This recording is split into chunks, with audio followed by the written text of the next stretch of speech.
कैसे हो? आए आ गए हो? ओके। अच्छा बेटा, हमने फैक्टराइजेशन वाला टॉपिक वैसे कल पहले कर लिया था और उसमें ये टॉपिक मुझे नजर आ रहा है कि आप लोगों में वो थोड़ा सा खराब कर रहा है या आपको कंफ्यूज कर रहा है। कॉमन लेना। कॉमन लेना है तो वैसे आसान टॉपिक, लेकिन आप लोगों को कुछ समझ नहीं आ रही। तो मैंने सोचा कि आज आपको कॉमन लेने के तरीके बता देंगे, कॉमन कैसे लेते हैं। ठीक है, तो यहाँ पर मैंने 2 आसान क्वेश्चन लिखे हैं और 3 मुश्किल लिखनी है, ताकि आपको वो सारी कंफ्यूजन दूर हो जाए कि हम कॉमन कैसे लेते हैं। ठीक है, पहला जो क्वेश्चन मैंने लिखा है वो है, ये सारे आपके मैंने इस दफा जो क्वेश्चन चूज किए हैं ये बुक में से चूज किए हैं। ठीक है, 3x - 9y। तो 3x - 9y में से आप कॉमन कैसे निकालेंगे? आप पहले सबसे पहले इनको फैक्टराइज कर लें। फैक्टराइज कैसे होता है, ये जो होते हैं कॉमन मल्टीपल्स वो निकाल लें। ठीक है, तो 3 के तो 3 को 3 रहेगा, 3x इसका रहेगा और इसको आपने इस तरीके से निकाल लेना है इसके मल्टीपल्स को। ठीक है जी, हाँ जी। तो 9 के क्या बन गए फैक्टर्स? 3 और 3, 3 और 3 बन गए, साथ y सिंगल है तो स्क्वायर से लिख देंगे। अभी देखें जो यहाँ पर कॉमन होगा ना, ये एक ही नंबर है, ये है, इन दोनों में जो कॉमन होगा ना उनके ऊपर आप क्या कर लें, टिक कर लें। ऐसे दोनों के ऊपर क्या कर लें, टिक कर लें। ये 3 कॉमन है दोनों नंबर्स के अंदर। ठीक है, तो ये उठाकर मैंने बाहर लिख दिया। और जो अनकॉमन होंगे उनको आप क्या करें, उनके नीचे चाहे लाइन लगा लें या आप अपनी अपनी याददाश्त के लिए कर लें, याद रखने के लिए कर लें। ठीक है, कॉमन के ऊपर आप क्या करेंगे, टिक लगा लेंगे और जो अनकॉमन होंगे उनके नीचे लाइन लगा लेंगे।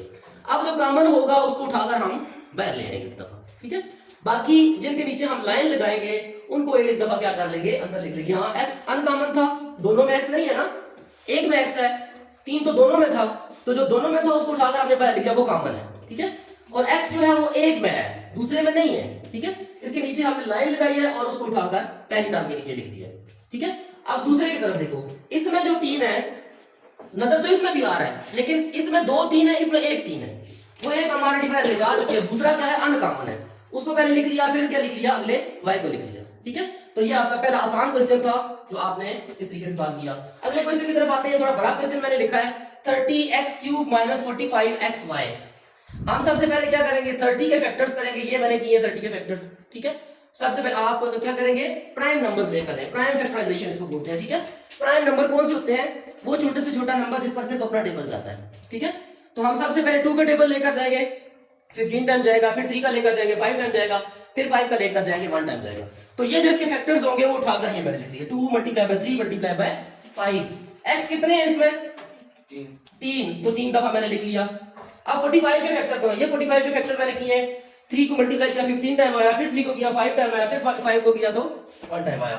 तो इसके फैक्टर्स कौन से बन गए, 3 3 और 5, ये मैंने लिख दिए।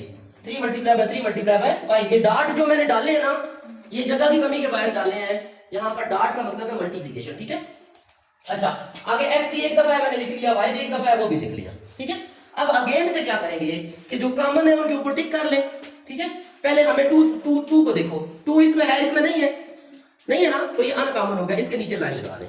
ठीक है, कॉमन को देखें, अगला नंबर 3 इसमें भी है, इसमें भी है, उसके ऊपर टिक कर लिया। अगले 5 को देखें, इसमें भी है, इसमें भी है, टिक कर लिया। अगले x को देखें, इसमें भी है, इसमें भी है, दोनों में कॉमन है तो उसके ऊपर भी टिक कर लिया। आगे x है, उधर y है, तो ये बाकी अनकॉमन होंगे। तो जो कॉमन है जिनके ऊपर आपने टिक लगाए हुए उनको उठाकर बाहर ले आए। एक दफा 3 आ गया, फिर 5 आ गया, फिर x आ गया। ठीक है, और जो अनकॉमन होंगे, पहली टर्म में अनकॉमन कौन कौन सा है, 2 है, ये x है, ये x है, ये मैंने अंदर लिख दिए। फिर इसमें आ जाओ, इसमें अनकॉमन कौन कौन सी, ये 3 और y है, ये मैंने लिख लिया। अब इन सारों को क्या करें, इकट्ठा कर लें। 3 5 are 15, 15x लिख लिया, 2 × x 2 दफा है तो x का स्क्वायर लिख लिया और -3y लिख लिया। ठीक है जी, ये आपका क्या हो गया, दूसरा क्वेश्चन। अब तीसरा मैंने इससे भी बड़ा लिखा है जिसमें 3 टर्म्स को लेकर आया हूं। इसको देखिएगा, तो ये लिखा हुआ है 7x⁴ - 14x² + 21xy का क्यूब। हाँ जी, 7, फिर x कितनी दफा है, 4 दफा, तो मैंने 4 दफा लिख लिया। इसकी फैक्टराइजेशन की 2 × 7 आया। ठीक है, इस तरीके से ये जो पीछे हमने किया है, 2 × 7 आया, फिर x कितनी दफा है, 2 दफा, फिर y। ठीक है, अगले की तरफ आ जाए, इसकी फैक्टराइजेशन होगी 3 × 7। ठीक है, फिर x और फिर y 3 दफा। ठीक है, अब इसमें आप देखें कि कॉमन्स कौन कौन से, अब पहले यहां पर 2 टर्म्स में देखते थे, अब हम तीनों टर्म्स में देखेंगे। तो पहले 7, पहला नंबर कौन सा है, 7, तो 7 को देखो तीनों नंबरों में है, टर्म्स में है कि नहीं है, इसमें भी 7 है, इसमें भी है और इसमें भी है, इस पर मैंने टिक कर लिया। फिर क्या किया, x को देखें, x इसमें भी है, इसमें भी है और इसमें भी है, तीनों में कॉमन है, इसके ऊपर भी टिक कर दिया। बाकी सारे नंबर्स अनकॉमन है। अगला x इसमें है लेकिन इसमें नहीं है, नहीं है ना, उसमें एक x है, इसमें 2 है, इसमें 3 है, तो ये बाकी सारे अनकॉमन हो जाएंगे। अगला x देखो, इसमें है, इसमें भी नहीं है, इसमें भी नहीं है, ठीक है। तो इस तरह बाकी y इसमें और इसमें है, इसमें नहीं है, तो बाकी सारे क्या हो जाएंगे, अनकॉमन हो जाएंगे, ठीक है। और उनके नीचे आप क्या कर लेंगे, छोटी सी लाइन लगा लेंगे, टिक वाले सारे उठाकर पहले 7 को लेकर आए, फिर x को लेकर आए।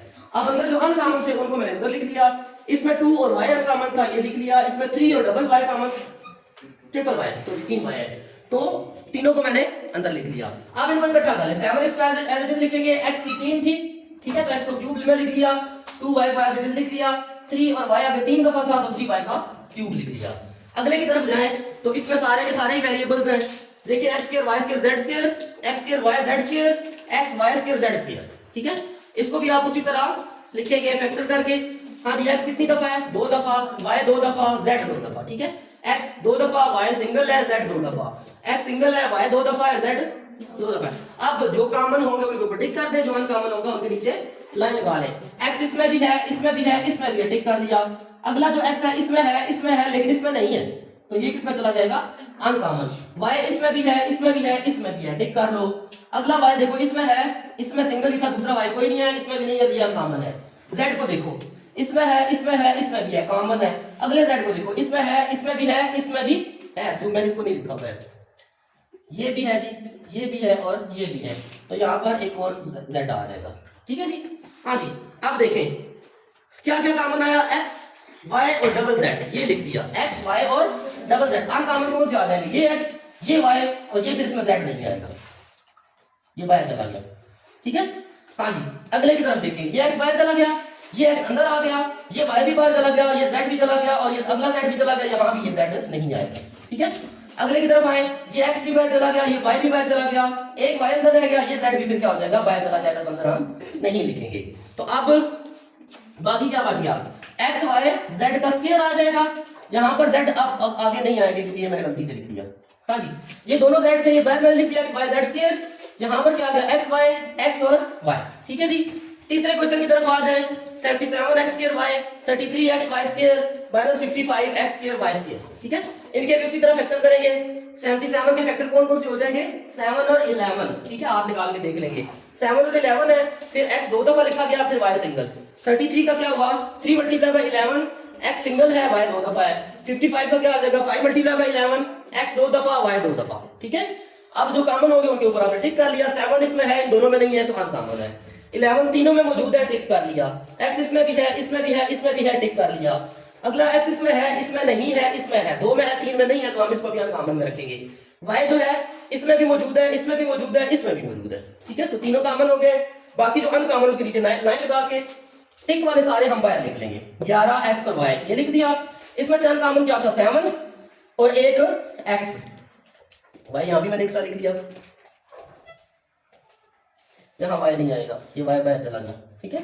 अच्छा, यहाँ से 11 बाहर चला गया, 3 अंदर और एक y, यहाँ से 11 बाहर चला गया, 5 और x और y अंदर रह जाएंगे, ठीक है।